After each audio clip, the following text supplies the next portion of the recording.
Magandang umaga po sa inyong lahat at narito na yung ating 5 a.m. update sa binabantay ating bagyo na si Bagyong Francisco, Severe Tropical Storm Francisco na may international name na Mekala.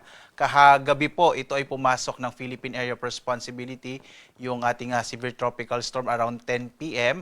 at binigyan na nga po natin ng local name na Francisco. So ito na po yung ating update as of June 21, 2026 ngayong araw na linggo. Sa ating latest satellite images, makikita po natin narito yung bagyong si Francisco. Again, may international name po siya na Mekala.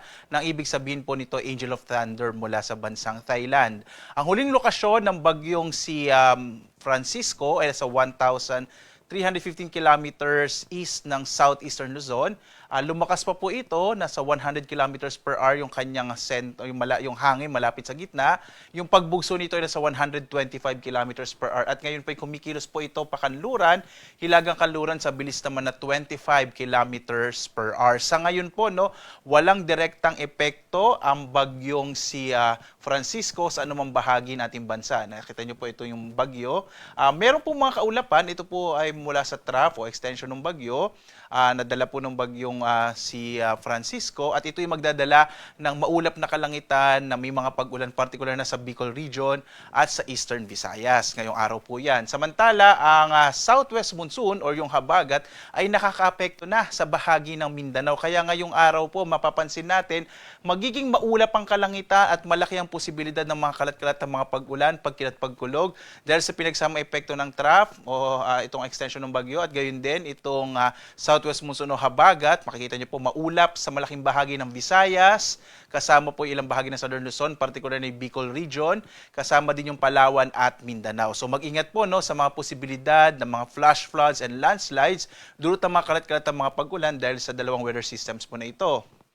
Samantala sa Luzon, mapapansin po natin walang masyado pang mga kaulapan dito sa Luzon. So ngayong araw inaasahan po natin, kabilang na dyan yung Metro Manila, ine-expect po natin ang medyo mainit pa rin panahon pero posible pa rin yung mga localized rain showers and thunderstorms sa dakong hapon hanggang sa gabi. Sa patuloy ng pagkilos ng bagyo, posible po this week, malaki ang posibilidad na magiging maulap at medyo maulan ang panahon, lalo na po dito sa may bahagi na western section po pa rin po ng Luzon at Visayas. Epekto naman yan ng southwest monsoon na maaari pong hilahin o palakasin ng bagyong si Francisco. Narito naman yung ating latest track sa bagyo. No? Ito po yung ating latest track. Makikita po natin magpapatuloy ang pagkilos ng bagyo, pahilagang kanluran sa mga sunod na araw. Posible po within the day or tomorrow, ito po ay maging isang typhoon category. Mapapansin natin sa track, no? Pwede pong mamayang 2:00 ng hapon. Ito ay nasa typhoon category na. At patuloy nakikilos, palapit po dito sa may extreme northern Luzon. Posible po no, by tomorrow, araw ng Lunes, ay magtaas tayo ng tropical cyclone wind signal number 1. Particular na dito sa may bahagi ng Cagayan, kasama yung Babuyan Islands at Batanes, dahil nga po posibleng lumapit nga yung bagyo. Bagamat sa ngayon po, no, maliit pa rin yung posibilidad na ito ay magla-landfall sa anumang bahagi nating bansa. Pero itong forecast confidence cone, ibig sabihin po nito, maaring kumilos yung sentro ng bagyo within this cone po. No? So kung lalapit po itong bagyo, posible po itong magkaroon ng direktang epekto, particular na nga sa may extreme northern Luzon.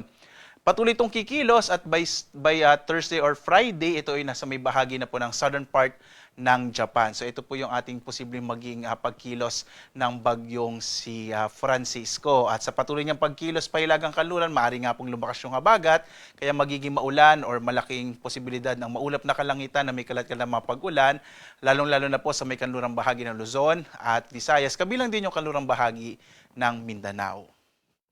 At narito naman po yung mga lugar kung saan posibleng magkaroon ng mga pagbugso pa rin ng hangin. Bagamat sa ngayon po na wala tayong nakataas sa tropical cyclone wind signal sa anumang bahagi ating bansa. Pero yung southwest monsoon ng habagat, maaaring magdala ng mga pagbugso ng hangin dito nga ngayong araw sa may Siquijor, Camiguin at southern portions ng Davao Oriental, Davao Occidental at Sarangani. Bukas, araw ng Lunes, posible rin may mga pagbugso ng hangin sa malaking bahagi ng Kabisayaan, kabilang din yung Romblon, at ilang bahagi ng Mindanao. Pagdating po ng araw ng Martes, posible din yung mga pagbugso ng hangin sa Batanes at Babuyan Islands. Gayun din sa ilagang bahagi ng Cagayan, Apayao, dito sa may kanlurang bahagi ng Luzon, kasama rin yung Aurora, malaking bahagi ng Southern Luzon, malaking bahagi ng Kabisayaan at ilang bahagi po ng Mindanao. So mag-ingat po no dahil sa mga pagbugso ng hangin, maaari po tayong magkaroon ng mga disgrasya kaya dapat po iba yung pag-iingat po no dahil nga bagamat walang nakataas na tropical second wind signal, posible pa rin yung mga pagbugso ng hangin. Iba yung pag-iingat po mga kababayan. Sa lagay naman ng ating karagatan ay wala po tayong naka-issue na gale warning sa anumang bahagi ng ating bansa. Ibig sabihin, posible pa rin pong pumalaot yung mga sakyang pandagat at mga bangka sa mga baybay na ating kapuluan. Samantala, banayad hanggang sa katamtaman naman na magiging pag-alo ng karagatan. Mag-ingat na lamang po kapag may mga thunderstorms, ang patuloy na paalaala ng pag-asa kapag po may mga pagkilat pagkulog. Kung minsan, nagpapalakas yan ng alo ng karagatan. Kaya iba yung pag-iingat, lalong-lalo na sa mga maliit na sakyang pandagat at mga bangka sa mga baybayin po ng ating bansa.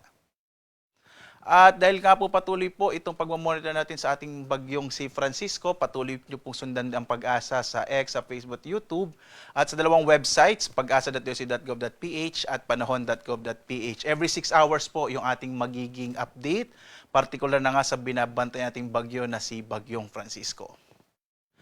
At live namang nagbabalita po mula dito sa Pag-asa Weather Forecasting Center. Ako si Obet Badrina. Maghanda po tayo lagi para sa ligtas na Pilipinas. Maraming salamat po. Have a blessed Sunday sa inyong lahat.